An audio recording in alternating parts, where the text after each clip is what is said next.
Guys, যিহেতু আজি বৰষুণৰ বতৰ ভাবিলোঁ আজি ৰুটি মাংসকে বনোৱা যাওক। দেউতাই আনিলে বজাৰৰ পৰা মাংস, লগতে এয়া মই মাংস বনাবৰ বাবে বস্তুখিনি ৰেডি কৰি ল'লোঁ। লগতে আটা মাৰি ল'লোঁ। এতিয়া কেৰাহীখন বহাই দিছোঁ। বহাই এয়া পিঁয়াজ দিছোঁ, তেজপাত আৰু আদা নহৰু পেষ্ট গোটেইখিনি ইয়াতে দি দিম।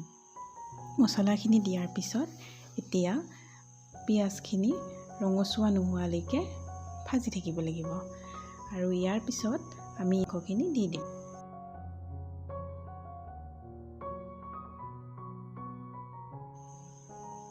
এতিয়া গোটেই ইয়াতে নিমখ সোৱাদ অনুসৰি, হালধি সোৱাদ অনুসৰি দিয়াৰ পিছত মাংসখিনি ভালদৰে ভাজি থাকিব লাগিব।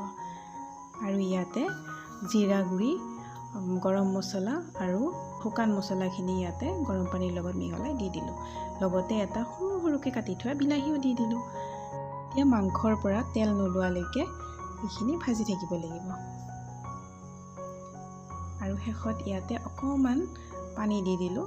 আৰু মই যিহেতু ৰুটিৰ লগত খাম, গতিকে এইখিনি অলপ গ্ৰেভি বনাম। আৰু এয়া ৰুটি বেলি লৈছোঁ আৰু এই ৰুটি বনাব আৰম্ভ কৰি দিলোঁ।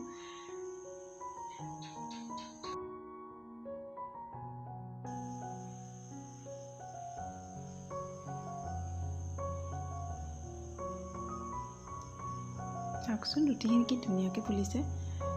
আৰু আমাৰ এই ৰুটি আৰু মাংস ৰেডি হৈ গ'ল।